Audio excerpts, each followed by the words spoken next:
আমার নাম মোহাম্মদ মনির হোসেন। আমি SIBL 2001 থেকে 2001 থেকে আমি সার্ভিস মোটামুটি ভালোই পেয়ে আসছি, কিন্তু এই যে গত 4 মাস ধরে এরা এভাবে রং মেসেজ দিতেছে আমাদেরকে, আগামী সপ্তাহে ঠিক হলো না। আমি কুমিল্লা, আমার এলিয়াটগঞ্জ ব্রাঞ্চ, ওইখানে ইভেন 5,000 টাকা দেয় না সপ্তাহে। আমার ওইখানে আমার ফ্যামিলির অন্তত 2 কোটি টাকা আছে। আমি একটা মাছের ব্যবসা করি, মাছের প্রজেক্টের ব্যবসা করি, দৈনিক 1 কোটি টাকা লেনদেন হয়, কিন্তু 5,000 টাকা দেয় না আমাকে চিনি, আমার ফোন না ধরে না, ম্যানেজাররা ফোন ধরে না। ইভেন কি আগে ম্যানেজার প্রত্যেকটি লোক এদের ব্যবহার একবারে রাফ ব্যবহার করে, প্রত্যেকটি লোকের সাথে রাফ ব্যবহার করে। গভর্নর পরশুদিন বলো না, টাকা যা চান তা পাবেন, এখন কেন 5,000 টাকা বলতেছে? আমি চেক এইখানে ম্যানেজারের কাছে বলছি 5,000 টাকা পাবেন, তো আমি চেক দিলে তো দিবে না, ওরা তো কাজ, ওদের কাজ করে, ওরা তো দেবে না।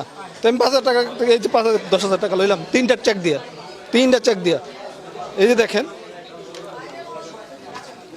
অ্যাটলিস্ট অনলাইনটা যদি ঠিক করে রাখতো, এই যে অনলাইনটা আমরা এই ব্যাংকে আসতো না। আমি চাকরি সব সাইডে দিয়ে আমি এসে টাকার রুম নিছি টাকা নেওয়ার জন্য। হেড অফিসে এই যে প্রিন্সিপাল ব্রাঞ্চে দৈনিক আসি, এখানে অ্যাকাউন্ট করতে আসছি, অ্যাকাউন্ট খুলতে দিবে না, অ্যাকাউন্ট খুলতে দেবে না। আমার ওয়াইফ আসছে, এরও দেবে না। এবং কি আমার মনে করছে আমি চোর, এভাবে আমার সাথে ব্যবহার করছে। এখন আমার মাছের সিজন, আমি দৈনিক 60-70 লাখ টাকার মাছ বিক্রি করতে হয়, তাহলে এইগুলা কে দেখবে? আমার সময়টার ব্যাপার স্যাপার। আর ব্যাংক তো আমি বিলিভ করতে পারতেছি না, এরা বিলিভ করতেছে, এরাও নিজেরাও বিলিভ করে না অনেকে, এরা চাকরির বেতনের টাকা তুলতে পারে না, তো আমি কেন বিলিভ করবো? এরা যারা টাকা নিয়ে গেছে, এরা তো নিয়ে গেছে অনলি ম্যানেজারদের কারণে।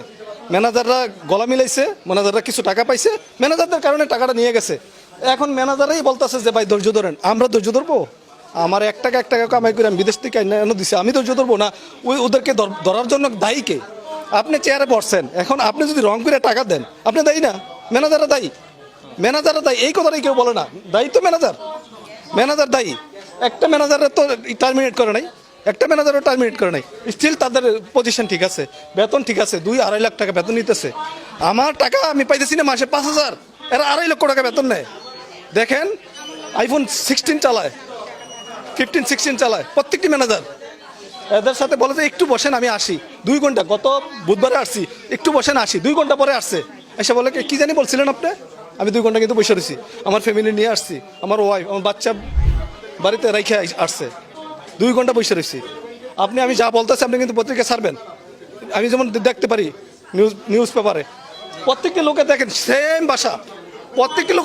ভাষা, এরা যে ব্যবহার করে মনে হয় যে আমি কুকুর, আমি এদের গ্রাহক না। আমার কারণে এরা বেতন পাইতেছে, আমার কারণে। আমার মতন 20,000 লোক জায়গায় বেতন পাইবো না। রাব ব্যবহার করছে আমার সাথে। আমাকে 2 লাখ টাকা চাই, আমাকে 2 লাখ টাকা দেন, আমার বিলিভ করলে না মানুষ আসবে। এখন আমার থেকে 50 জনে আমি নিউজ পেপার, আমি ফেসবুকে দেবো যে আমাকে তো টাকা দেয় না, আরও 10 জন প্যানিক সৃষ্টি হবে না? বলেন, যার টাকা দরকার নাই তেও আসে, আমার দরকার আমি আসি। আমি 20 বছর বিদেশ করে আসছি ব্যবসা করার জন্য, সিঙ্গাপুর, দুবাই, কাতার ছিলাম, এইখানে আমি টাকা ঢালছি, ব্যবসা করার জন্য আসছি। এখন আইসা আমি যে ব্যবসা করতে পারি না, আমার তো প্রয়োজন, আরেকজনের প্রয়োজন নাই, তে বিলিভ করতে পারে না দেখে